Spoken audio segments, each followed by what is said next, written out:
ಇನ್ನು ಉಗ್ರ ಸಂಹಾರದಲ್ಲೂ ಕೂಡ ಪಾಲಿಟಿಕ್ಸ್ ಬಹಳ ಜೋರಾಗಿದೆ. ಹಿಂದೂಗಳ ನರಮೇಧದ ಮಧ್ಯೆ ಏಟು ಎದುರೇಟು. ಕಾಂಗ್ರೆಸ್ನಿಂದ ಪ್ರಧಾನಿ ಮೋದಿ ಗಾಯಬ್ ಅಂತ ಟ್ವೀಟ್ ಬಂದಿದೆ. ತಲೆರಹಿತ ಮೋದಿ ಫೋಟೋ ಟ್ವೀಟ್ ಮಾಡಿದ ಕಾಂಗ್ರೆಸ್.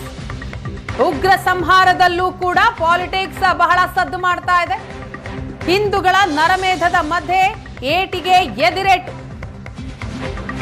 ಜವಾಬ್ದಾರಿ ಮೆರಿಬೇಕಾದಂತಹ ಸಮಯ ಇದೆ. ತಲೆರಹಿತ ಮೋದಿ ಫೋಟೋ ಟ್ವೀಟ್ ಮಾಡಿದೆ ಕಾಂಗ್ರೆಸ್. ಜವಾಬ್ದಾರಿ ಸಮಯದಲ್ಲಿ ಗಾಯಬ್ ಅಂತ ಟ್ವೀಟ್ ಮಾಡಿದೆ. ಮೋದಿಯ ಬಗ್ಗೆ ವಿವಾದಾತ್ಮಕ ಟ್ವೀಟ್ ಮಾಡಿದ ಕಾಂಗ್ರೆಸ್ ಮಾಡಿದಂತಹ ಟ್ವೀಟ್ ಅನ್ನ ನೀವು ನೋಡ್ತಾ ಇದ್ದೀರಿ. ತಲೆರಹಿತ ಮೋದಿ ಫೋಟೋ ಮೇಲೆ ಗಾಯಬ್ ಅನ್ನುವಂತಹ ಪದ. ಕಾಂಗ್ರೆಸ್ ಟ್ವೀಟ್ಗೆ ಕೇಸರಿ ನಾಯಕರು ಕೂಡ ಕೆಂಡಾಮಂಡಲರಾಗಿದ್ದಾರೆ.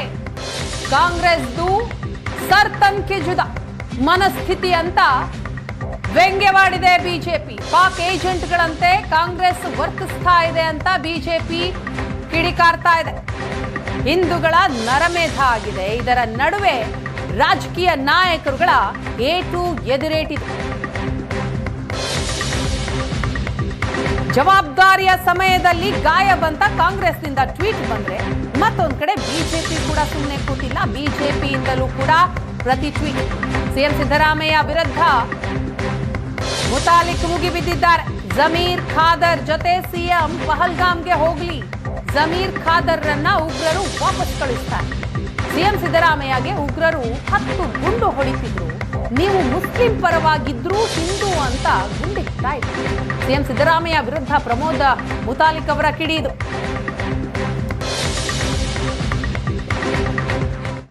ಸಿದ್ದರಾಮಯ್ಯನವರಿಗೆ ಹೇಳ್ತೀನಿ, 22ನೇ ತಾರೀಕು ನೀವು ಅಕಸ್ಮಾತ್ ಸ್ವಲ್ಪ ವಿಶ್ರಾಂತಿ ತಗೊಳ್ಳೋಣ ಅಂತ ಹೇಳಿ ಜಮೀರ್ ಅಹ್ಮದ್ ಅವರನ್ನ, ಯುಟಿ ಖಾದರ್ ಅವರನ್ನ ಕರ್ಕೊಂಡು ನೀವು ಪಹಲ್ಗಾಮ್ಗೆ ಏನಾದ್ರೂ ಹೋಗಿದ್ರೆ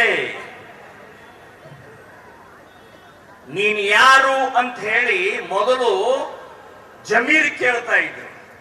ಮೈ ಜಮೀರ್ ಹೂं, मैं कुरान पढ़ता हूं, मैं 5 बार नमाज करता हूं. हाँ तू चल, बाजू चल तू. यूटी खादर, मैं भी मुसलमान हूं, मैं 5 बार नमाज करता हूं. ಹೌದು, ಕೇಂದ್ರ ಸರ್ಕಾರ ಒತ್ತಡ ತರೋಣ. ಮೋದಿಯವರೇ, ನಾವು ನಿಮ್ಮ ಜೊತೆಗಿದ್ದೀವಿ. ಮಿಲಿಟರಿ ಸೈನಿಕರಿಗೆ ಹೇಳೋಣ, ನಾವು ನಿಮ್ಮ ಜೊತೆಗಿದ್ದೀವಿ. ಹಿಂದಿನ ಸರ್ಕಾರಗಳು ಏನು ಮಾಡಿದಾವೋ ಏನು ಬಿಟ್ಟಿದಾವೋ ನಮಗೆ ಗೊತ್ತಿಲ್ಲ. ಆದ್ರೆ ಇವತ್ತಿನ ಸರ್ಕಾರ, ಕೇಂದ್ರ ಸರ್ಕಾರ, ಮೋದಿ ಸರ್ಕಾರ 2014ರಿಂದ ಇಲ್ಲಿವರೆಗೆ ಪರಿವರ್ತನೆ, ಬದಲಾವಣೆ, ನಾವು ಧೈರ್ಯ, ಸ್ಥೈರ್ಯ ಇಡೀ ಜಗತ್ತಿನಲ್ಲಿ ಇವತ್ತು ಭಾರತ ತಲೆ ಎತ್ತು ಹಂಗ ಮಾಡಿದಂತ.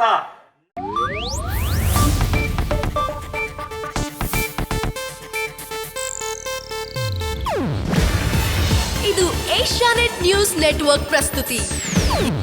ನೀವು ನೋಡ್ತಿದ್ದೀರಾ ಏಷ್ಯಾನೆಟ್ ಸುವರ್ಣ ನ್ಯೂಸ್.